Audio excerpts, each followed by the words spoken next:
Ba sôm chấm điệp số bong bóng lạc níថ្ងៃនេះខ្ញុំបាទសូមធ្វើការទូទាយអំពីជោគជតារាសី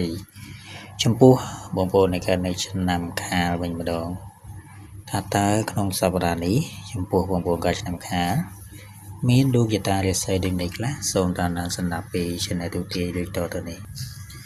ចំពោះដួងជតារាសីបងប្អូនកើតឆ្នាំខាលនៅក្នុងសប្តាហ៍នេះចន្លោះពីថ្ងៃទី17ទៅដល់ថ្ងៃទី23ខែមីនាឆ្នាំ2025នៅសប្តាហ៍នេះលោកអ្នកអាចនឹងមានភាពបត់បែនច្រើនបន្តិចហើយរាល់កិច្ចការងារដែលបំពេញលោកអ្នកត្រូវតែធ្វើជាមនុស្សដែលមានភាពឈ្លាសវៃឬក៏មានភាពបត់បែនឲ្យបានច្រើនទើបជាការប្រសើរផែនការដែលលោកអ្នកចង់បំពេញនៅសប្តាហ៍នេះអាចនឹងមានភាពផ្លាស់ប្ដូរមួយចំនួនសម្រាប់ជីវិតបងប្អូនទាំងគ្នាហើយការបដោតលោកអ្នកត្រូវតែព្យាយាមប្រឹងប្រែងធ្វើឲ្យអស់ពីលទ្ធភាពដើម្បីឲ្យលោកអ្នកទទួលបាននូវកម្លាំងកាយចិត្តពីមនុស្សជុំវិញខ្លួនដែលតែងតែជួយជំរុញលោកអ្នកឲ្យមានភាពល្អប្រសើរនៅក្នុងសប្តាហ៍នេះដែរចំពោះបងប្អូនในការនៃឆ្នាំខាល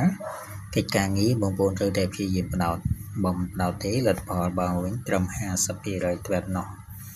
តែបើលោកអ្នកព្យាយាមបំពេញឲ្យអស់ពីលទ្ធភាពលោកអ្នកនឹងទទួលបានស្ទើរតែ 100% នៃគោលបំណងដែលចង់បានតែដោយលោកគ្រូជំរាបជូនពីខាងលើអញ្ចឹងភាពផ្លាស់ប្ដូរនឹងមានកើតឡើងចំពោះបងប្អូនអ្នកគ្នានៅក្នុងសប្តាហ៍នេះក៏ដូចគ្នាដែរចំពោះពាក់កណ្ដាលសប្តាហ៍បងប្អូនអ្នកគ្នានឹងទទួលបាននូវកម្លាំងកាយចិត្តថ្មីមួយពីមនុស្សជាទីស្រឡាញ់របស់បងប្អូនអ្នកគ្នាឬក៏ពីគោលបំណងដែលលោកអ្នកចង់បានហើយចុងសប្តាហ៍វិញនោះភាពល្អប្រសើរនឹងវិលមកលោកអ្នកឆាប់ហើយអ្នកដែលមានបំណងបងចង់ជួបជាមួយមនុស្សជាទីស្រឡាញ់នៅក្នុងចុងសប្តាហ៍នេះក៏ជាឱកាសល្អសម្រាប់បងប្អូនអ្នកគ្នាក្នុងការប្រស្រ័យទំនាក់ទំនងជាមួយមនុស្សដែលលោកអ្នកកំពុងតែចង់ជួបនៅក្នុងសប្តាហ៍នេះផងដែរអរគុណច្រើនដែលបានស្ដាប់ពីការទូទាយអំពីជោគជតារាសីសម្រាប់បងប្អូនកើតឆ្នាំខាលសម្រាប់ខែមីនាឆ្នាំ2025នៅក្នុងសប្តាហ៍នេះចន្លោះពីថ្ងៃទី17ទៅដល់ថ្ងៃទី